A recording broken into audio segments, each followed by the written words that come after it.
Welcome back to Redeemed by Grace. As you know, my name is Braden, and today I've got a word that's been placed in my spirit based on trust and how much trust we place in God. In all of our experiences in life, I believe, it's an opportunity to trust in God, right? And I'm specifically speaking about things that are negative.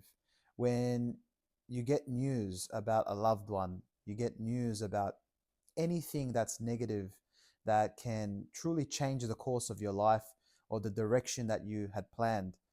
If something comes up in your way and you are going to actually go into a place of depression because of it, right? I believe that is a moment and an opportunity where you can choose to put your trust and your faith in God. It's an opportunity to trust God. In my life, I've had many moments where, I've heard news about particular things with my health, and in those moments, I've reacted badly. I've also had moments where I've reacted with true faith and trust in God.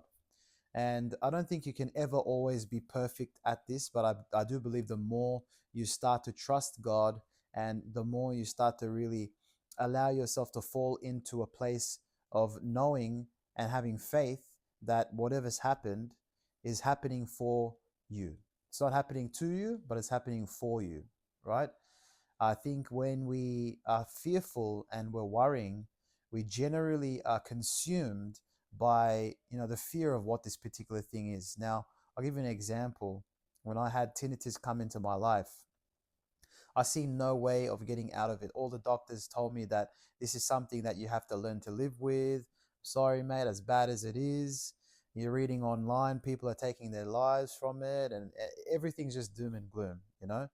And of course, things like that, physical as well, hearing a very high frequency constantly. How do you run away from that? Of course, you're going to be anxious and fearful. And I had my fair share of going through those tough moments of falling into fear. But end of the day, where I am today, much stronger, much more in faith and belief in God for many reasons. But the end result is that I always had to recenter my faith and trust in God. The times that I was really in a bad place, I was separate from God.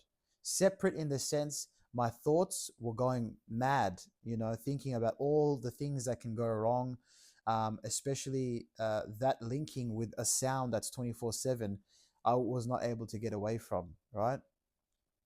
But I truly can reflect and look back and say that the times that I truly let go, as bad as it was to say, look, my head is buzzing so loud, it's so sharp, but God has a plan for me. God has already allowed this to be a part of my life because, at the end of the day, He knows you before you were born. He's allowed you to go through this because he sees a way out for you. He sees that it's already out of your life and you're just catching up because you live in the moment. God sees the future, God knows the future, but we're living in the moment. And generally when you live in the moment, you're living with the circumstance of what that thing is. And in my case, I was living with and am living with tinnitus, which is constant and hard, and I get spikes and all these different things. But the closer I get to God, the less I fear, the less I worry. I still have my moments, but I'm getting a lot better when it comes to how I deal with the stress, the anxiety, the fear, the anguish, everything negative, right? And I truly believe it stems from the fact that you have to trust in God 150%, not 100%, 150%.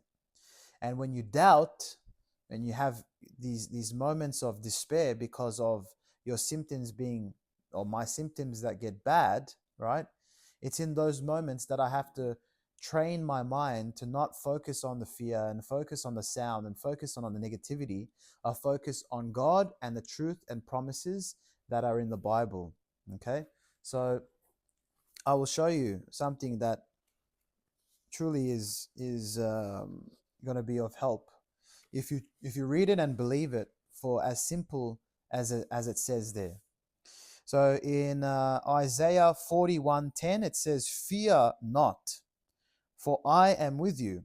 Do not be dismayed, for I am your God. I will strengthen you. Yes, I will help you. I will uphold you with my righteous right hand. Now, number one, it says first and the most important part, fear not.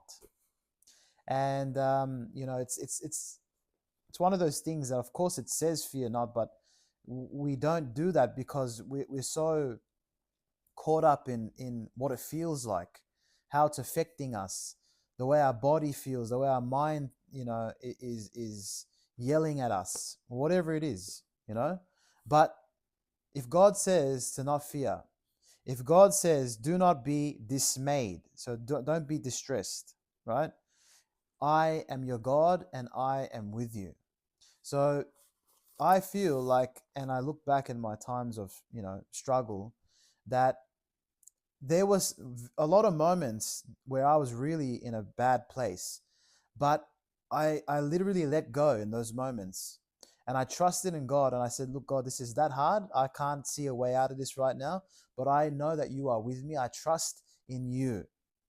And there's a certain level of peace that comes over you when you kind of look at this thing that's so big in front of you, that's so scary, that you don't want to be dealing with, and it almost becomes smaller, because you realize that God is so big, is infinite, and something that you've put all your attention on right now that seems to be so big is actually tiny to the size of God, right?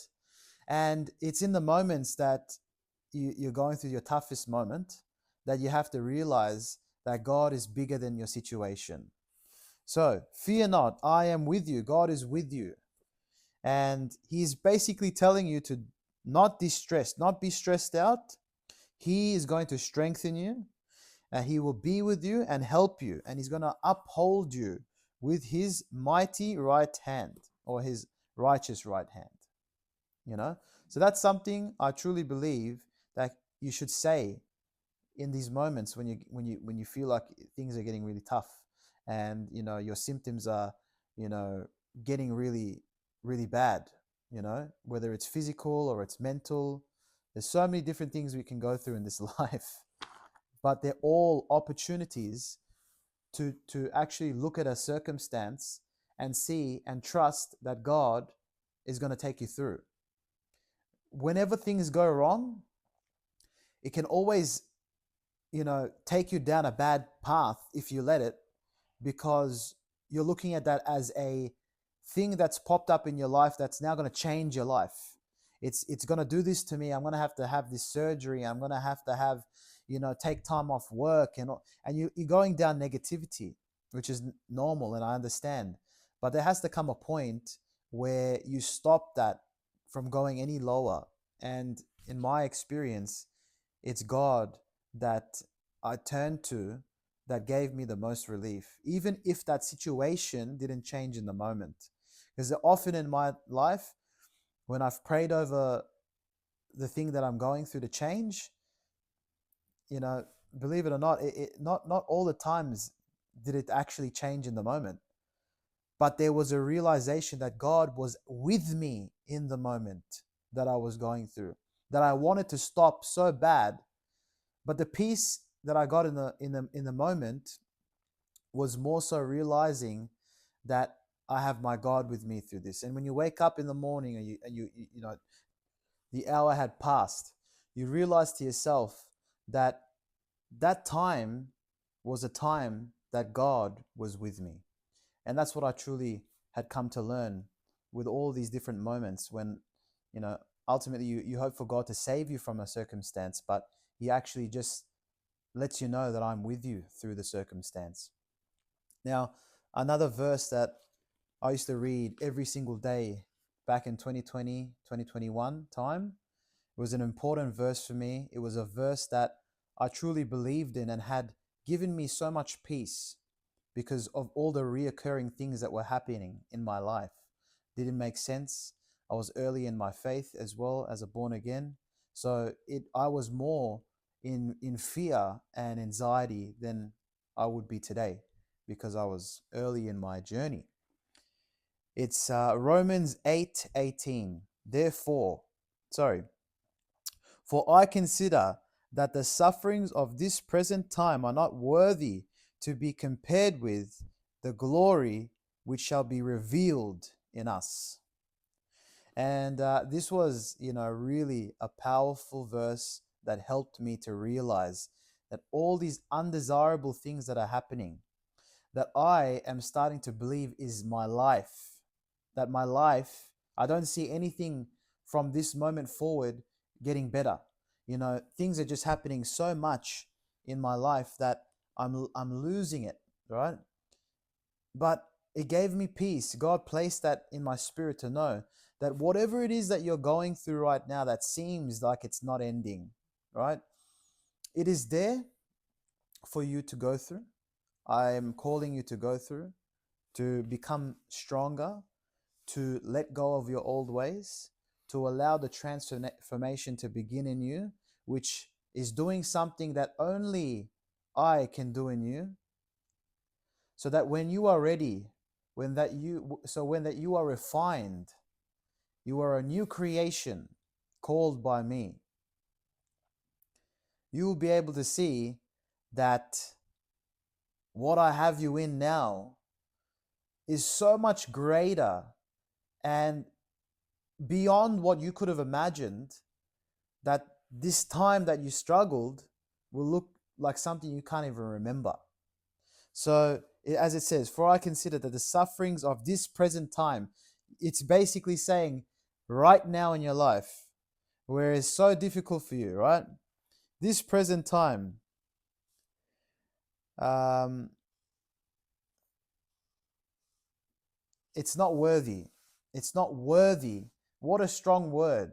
Something not being worthy. It's not even being like those two things, your struggles and the victory. It's not even worthy to be put into the same sentence, because it's gonna be so forgotten about, because that transformation, that period you had to go through, that particular thing was a setup. But I needed you to trust me. I needed you to trust me that this particular period is going to come to an end. Now, in all areas of our lives, I know that we have things that sometimes can go from one to another. And sometimes you're living life and it's fantastic and that's great. But there will be another thing that comes, because this is life, and there's always going to be something around the corner that will come, small or big. And I believe that we have to spend our time more with God in our prayer, in our communion with Him, right? To be able to get to a place in our spirit where we don't get phased as we used to, right? And we panic when things go wrong. When we panic when we don't know what to do. When you don't know what to do, your faith is not there. Your trust is not there. You are within the thing that you're experiencing, complete separation from God in that moment. God has not called you to have a spirit of fear. God has not called me to have a spirit of anxiety and for me to be dismayed. He's called us to have faith in Him, trust in Him, that He is with us in all times of need, and that He will help us, as it said in Isaiah 41:10. So I urge you to trust in God, as hard and as difficult as it may be at times, to get to that point where you trust in Him so deeply, and you tell Him that, Father, even though this is not making sense and my spirit, my entire being is thinking about these negative things in my life, right? I'm choosing to still trust you. And I'm not just saying it with my words, Lord. As it even says in the Bible, if you have faith the size of a mustard seed, right? That's all you need. To Your faith has to be that small, but it still will get a big result, right? So even in the times of hardship that is so hard for you to get through, just realize that your faith and trust is more important than anything in those moments. Now, if this is something that has resonated with you, leave a like, leave a comment, let me know, right? And if you need, if you need prayer about a particular thing, let me know. I'd love to pray for you. I'd love to message you and help you through certain moments, as God has ultimately helped me get through certain moments, as He will do for you as well. But one thing I've learned since starting this channel is that putting yourself out there is so important sometimes, because the lessons that you have learned, that God has taught you, you may be concealing that. And there could be someone that you could help. There could be a relationship that you can start. There could be someone that you don't know you could affect behind the screen, right? But it just takes a level and a moment of stepping out of what you usually do, doing something new, like starting a channel and putting videos up. I'd love to speak to someone that I changed their heart, I changed their idea of their current moment. So, guys, thank you for listening and watching. I pray that this message blesses you in your life, and I pray that in all areas, if you watch other videos of mine, I pray that you start to take certain things that God's downloading in me to learn it my own self. When I speak like this, I'm not speaking because I'm perfect. I'm speaking because I believe that the Holy Spirit is teaching me through the usage of my words coming out. I'm hearing myself talk and realize that, Jesus is working in me, right? And in turn, when I speak it out, it's also making me realize that I can change these things, and this is what I should do. Have accountability in these areas. It's crazy. It's such a crazy concept of how God works through you by using you, especially on YouTube. So thank you guys for watching, and I'll be posting every 2 days at this point. So look out for another video soon. Thank you guys. God bless.